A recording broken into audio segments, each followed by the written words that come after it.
अंबाला के बनने वाले डोमेस्टिक एयरपोर्ट का 15 अक्टूबर को शिलान्यास हरियाणा के मुख्यमंत्री द्वारा किया जाएगा। इस दौरान कई बड़े नेता और सेंटर के मिनिस्टर को भी इस कार्यक्रम का न्योता दिया गया है। इस कार्यक्रम को और भव्य बनाने के लिए अंबाला में आज भाजपा कार्यकर्ताओं की एक बैठक गृह मंत्री अनिल विज की अध्यक्षता में की गई। इस दौरान सैकड़ों की संख्या में भाजपा कार्यकर्ता मौजूद रहे। मीटिंग की शुरुआत दीप प्रज्वलित कर राष्ट्रगीत गाकर की गई। इस दौरान भाजपा कार्यकर्ताओं ने गृह मंत्री का फूलों के गुलदस्ते के साथ स्वागत किया गया। इस दौरान गृह मंत्री अनिल विज ने अपने संबोधन में कहा कि भाजपा एक परिवार है और हमारा चूल्हा भी साझा है। वहीं उन्होंने हाल ही में भाजपा सदर मंडल महामंत्री को मिली धमकी का जिक्र करते हुए कहा कि जिसने भी ये किया है उसको जल्द ही नकाबपोश किया जाएगा। वहीं उन्होंने बताया कि अंबाला में बनने वाले डोमेस्टिक एयरपोर्ट को अंबा एयरपोर्ट का नाम देने का भी प्रस्ताव रखा गया है। साथ ही इस कार्यक्रम में सभी को शामिल होने का न्योता भी दिया गया है। योजना हमारे शहर में मंजूर हुई है कि अंबाला शामिल से हवाई अड्डा को मंजूर किया गया है, जिसका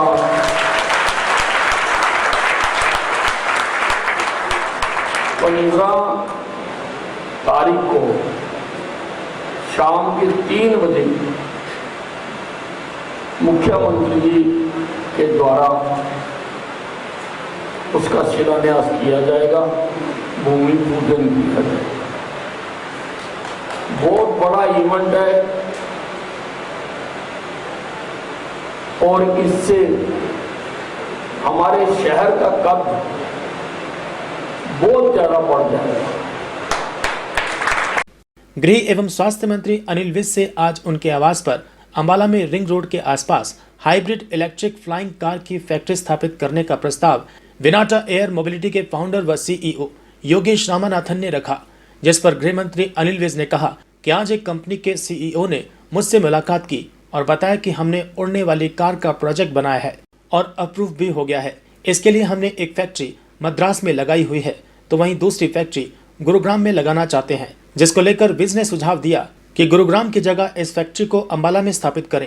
यहाँ पर जमीन भी सस्ती मिलेगी। आज एक कंपनी के सीईओ मेरे पास आए थे और वो कह रहे थे हमने उड़ने वाली कार का प्रोटोटाइप बना लिया, हमारा अप्रूव भी हो गया और वो इंडस्ट्री हमने मद्रास में लगाई हुई है, हम एक गुड़गांव के पास लगाना चाहते हैं। मैंने उनको सुझाव दिया कि आप गुड़गांव की बजाय अंबाला में लगाओ, अंबाला में ज़मीन भी सस्ती मिलेगी और अब तो एयर कनेक्टिविटी भी है, आप आके जा भी। तो उन्होंने उसके लिए बहुत कहा कि हाँ जरूर हम इस पर विचार करेंगे। इतिहास में पहली बार एशियन गेम्स में भारत ने मेडल जीतने की सेंचुरी पार कर ली है, जिसको लेकर विज ने कहा कि ये प्रधानमंत्री मोदी की प्रेरणा का असर है। वे खिलाड़ियों को इतना सम्मान और प्रोत्साहन देते हैं, इसलिए हिंदुस्तान मेडल की लाइन में और आगे जा रहा है। और इस बार हरियाणा ने भी कमाल कर दिया है और वैसे भी हरियाणा को खेलों की धरती कहा जाता है। देखिए, ये मोदी जी की प्रेरणा का असर है। मोदी जी खिलाड़ियों को जितना सम्मानित करते हैं, प्रोत्साहन देते हैं, तो हिंदुस्तान अब मेडल्स की टैली में बहुत आगे जा रहा है और हरियाणा ने भी कमाल करके दिखाया, क्योंकि हरियाणा तो खेलों की धरती है।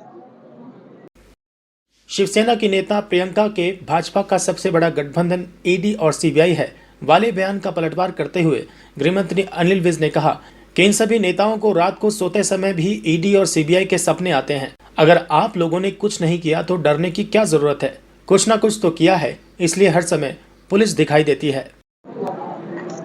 बात ये है, इन सारे नेताओं को तो रात को सोते सोते भी ईडी और सीबीआई आता है। भाई अगर आपने कुछ गलत नहीं किया, आपको डरने की क्या जरूरत है? कुछ ना कुछ कर रखा है, इसीलिए हर वक्त पुलिस नजर आती है। इजराइल में हुए हमले के बाद वहां बसे भारतीय छात्र मांग कर रहे हैं कि उन्हें वहां से निकाला जाए, जिसको लेकर हरियाणा के गृह मंत्री अनिल विज ने कहा कि हमने पहले भी छात्रों का ध्यान रखा है। पहले हुए रूस के युद्ध में वहां बसे छात्रों को भी सफलतापूर्वक निकाला है और इस बार भी हम ऐसा ही करेंगे। नहीं, पूरी तरह से। देखिए, पहले भी ऐसी आए हैं, अफगानिस्तान से भी हमने निकाले हैं और हमने रशिया का जो युद्ध हुआ था उसमें भी हमने निकाले हैं, और यहाँ पर भी हम पूरी तरह से इस बारे में सजग हैं। पेशेंट्स के